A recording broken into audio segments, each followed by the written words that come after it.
बिस्मिल्लाहिर्रहमानिर्रहीम। अस्सलाम वालेकुम नाज़रीन। पाकिस्तान की अदलिया के जो हालात हैं वो आप सबके सामने हैं। उसके बारे में एक रीसेंट जो सर्वे आया था, इंटरनेशनल कोई ग्लोबल सर्वे था, जिसके हवाले से ये बताया गया कि 130 ममालिक के में से पाकिस्तान की जो अदलिया की पोजीशन है वो 126वीं है। मतलब है कि पाकिस्तान की अदलिया के हालात बहुत ख़राब हैं, जिससे ये नज़र आता था। अब ऐसी अदलिया जो ऑलरेडी जिससे दुनिया में जिसकी रेटिंग इतनी ख़राब है, और पाकिस्तान के अंदर किसी से आप बात कर लें कि अदलिया के हालात क्या हैं, तो आपको पता चल जाएगा कि पाकिस्तान की अदलिया के बारे में किस किस्म का व्यू है।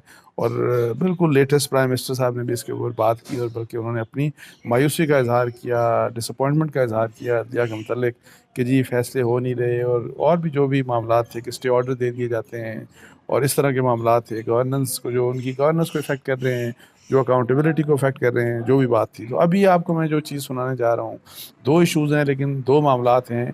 हम और ये इसलिए मैं करना करना चाह रहा हूँ कि हमें उम्मीद तो ये थी कि जब इतने हालात ख़राब हैं तो अदलिया के अंदर से ज़ाहिर है एक प्रेशर होना चाहिए, एक आवाज़ उठनी चाहिए, और एक सेल्फ अकाउंटेबिलिटी का एक मेकनिज़म इवॉल्व हो के, ताकि हमारी अदलिया की जो खामियाँ हैं वो दूर हों, फैसले ज़बरदस्त तरीके से हों, इनकी जो रिप्यूट है वो रिप्यूट बेहतर हो। लेकिन अनफॉर्चुनेटली जो मामलात सामने आ रहे हैं वो तो और भी डिसअपॉइंटिंग हैं, उससे और आपका दिल दुखता है। तो मैं आपको एक दो मिसालें बताता हूँ। और पहली मिसाल है कि लाहौर हाई कोर्ट का एक सर्कुलर इशू हुआ 22 जनवरी को, और वो सर्कुलर आप सुने कि क्या कहता है कि the honourable chief justice has been pleased, कि लाहौर हाई कोर्ट के जो चीफ जस्टिस हैं उनका हवाला दे के जी उन्होंने ये उन उन यानी कि उनका ये ऑर्डर है, जो सर्कुलर है जो उसमें अब सुनाया जा रहा है, to inform all the honourable जजेस, कि जितने भी लाहौर हाई कोर्ट के जो ऑनरेबल जजेस हैं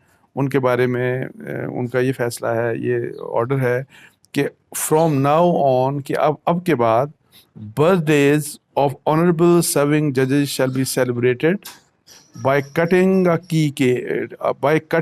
cake during tea break in judges common rooms at principal seat or at benches in accordance with the availability of the concerned honorable judge।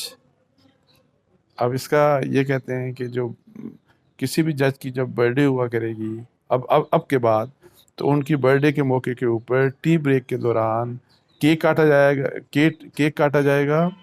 और ये जो केक काटा जाएगा ये कॉमन रूम में, जजेस के कॉमन रूम में, प्रिंसिपल सीट यानी कि ये लाहौर में, या बेंचेस जहाँ पे भी हैं, मुल्तान में भी हैं, और जो पिंडी में जो जहाँ भी इनके बेंचेस हैं वहाँ पे जो जिन जज साहब की बर्थडे होगी उनकी अवेलेबिलिटी के वो कहाँ पे अवेलेबल होंगे, तो उस लिहाज से ये चीज़ इस चीज़ का जो है वो एक सर्कुलर जारी हुआ, और इस सर्कुलर को साइन किया एडिशनल रजिस्ट्रार प्रोटोकॉल हैं असद हफीज़ साहब। और मैंने तारीख आपको बता दी। मुझे समझ नहीं आई जब ये सर्कुलर मैंने पढ़ा, तो मैंने तो इसके ऊपर ट्रस्ट नहीं किया। मेरे लिए तो ये मजाक हो सकता है, ये सीरियस बात नहीं हो सकती, वैसे भी नहीं, और इन मामला इन हालात में ख़ास तौर के ऊपर। लेकिन आज मैं देख रहा था कि इसके ऊपर बड़े जो मतलब है कुछ क्रेडिबल जर्नलिस्ट हैं, कामरान खान साहब हैं, और कुछ लोग हैं, उन्होंने इसके ऊपर कमेंट किया और इस चीज़ को ट्वीट भी किया, और इस बारे में कोई क्लैरिफिकेशन कहीं से इशू नहीं हुई। बल्कि मैंने एक अपने सोर्स से इस्लामाबाद में जिनका जुडिशरी से ताल्लुक़ है उनसे मैंने पूछा कि सर मुझे कंफर्म करके दें, तो उन्होंने कहा कि ये बात सही है कि ये सर्कुलर इशू हुआ है। आई विश, अभी मैं ये कहता हूँ कि काश ये सर्कुलर गलत होता, या अभी मैं भी कहता हूँ कि अल्लाह करे कि ये सर्कुलर गलत हो, ये झूठा हो, ये फेक न्यूज़ हो, और इसके बारे में एक आना चाहिए फॉर्मली लाहौर हाई कोर्ट की तरफ से कि ऐसी कोई बात नहीं, जो कि अभी तक इसका। और ये मैं बता रहा हूँ कि कल मेरे पास ये आया था, और कल से ये चीज़ जो है वो सोशल मीडिया के ऊपर वायरल हो रही है। और अगर ये बात सही है, और जो कि नज़र आ रही है सही है, तो ये इंतहाई अफसोसनाक बात है। और इसके अलावा एक और, अब मैं आपको ज़रा एक और इशू के ऊपर बता दूँ, और वो भी अदलिया से रिलेटेड है। इसका सिंध हाई कोर्ट से और सिंध की जुडिशरी से ताल्लुक़ है।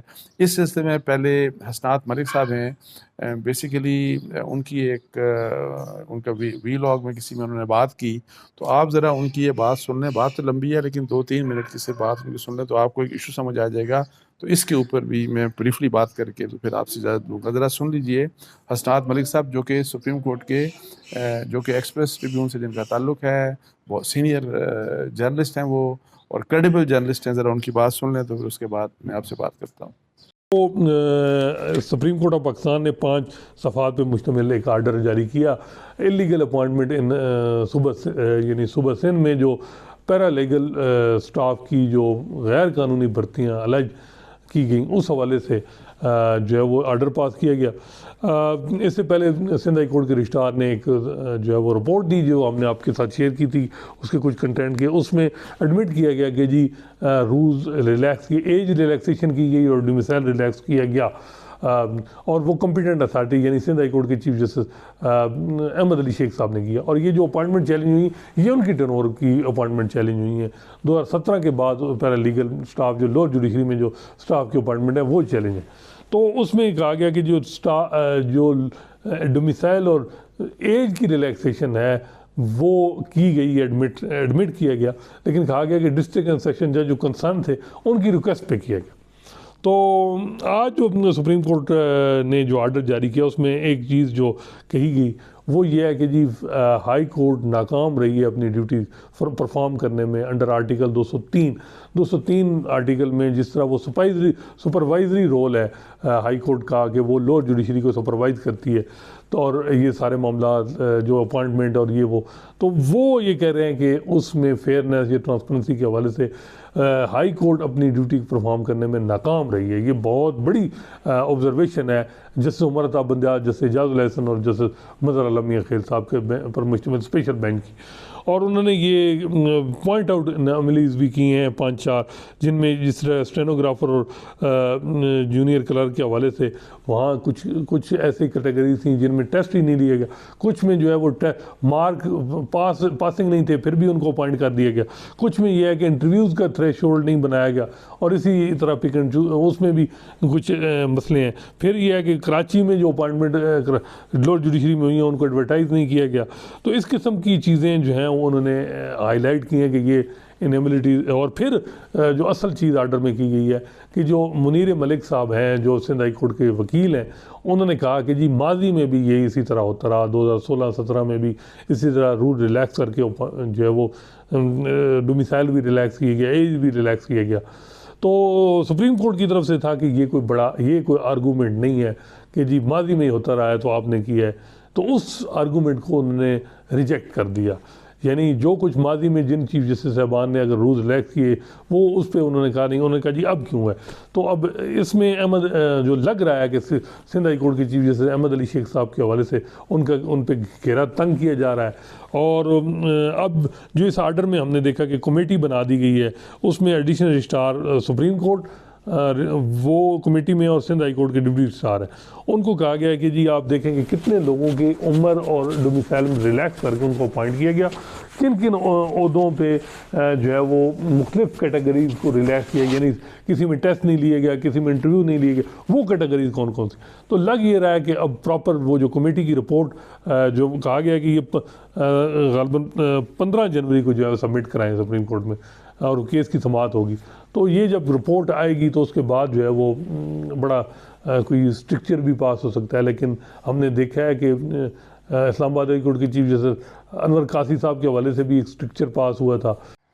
जी नाजरीन, तो आपने सुन लिया साथ मलिक साहब ने जो बातें कही, मुझे उनको फर्दर एक्सप्लेन करने की ज़रूरत नहीं है, लेकिन सिर्फ अफसोस ये है कि जब इस किस्म की अपॉइंटमेंट अदलिया में होंगी और जब इवन सुप्रीम कोर्ट की तरफ से रिमार्क्स आएंगे हाई कोर्ट के लिए कि जी जो जिस तरह उनको सुपरविजन करनी चाहिए थी, जिस तरह मॉनिटरिंग करनी चाहिए थी, और उसके बावजूद अगर इलीगल या कंट्रोवर्शियल अपॉइंटमेंट्स, रूल्स के against, in relaxation of rules अगर अपॉइंटमेंट वहाँ पे होती हैं, तो फिर मुझे बताएं कि हम किस तरह से हुकूमत के महकमों में ये इंश्योर कर सकते हैं कि वहाँ पे ठीक अपॉइंटमेंट्स होंगी। सिंध के हालात, और ये सिंध हाई कोर्ट में चूँकि हो रहा है, ये सिंध की जुडिशरी में हो रहा है, और सिंध के हालात तो आपको पता है वैसे ही बड़े ख़राब हैं।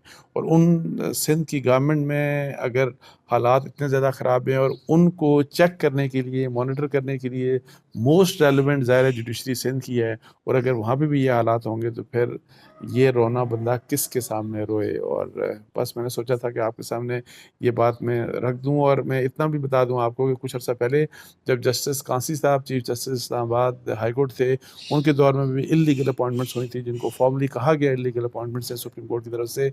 उसमें बल्कि एक जज साहब ने तो, जिनकी हालांकि एलिवेशन हो गई थी सुप्रीम कोर्ट में, उन्होंने उन्होंने इस्तीफ़ा भी दे दिया था, रेजिग्नेशन भी दिया था।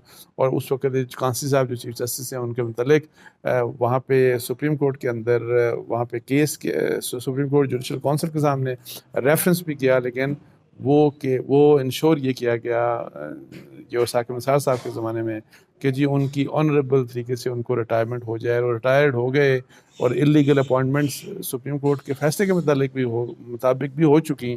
सब गलत हुआ था, लेकिन कोई अकाउंटेबिलिटी उन जज साहब की नहीं हुई थी। और ये बड़े काबिल अफसोस बात है।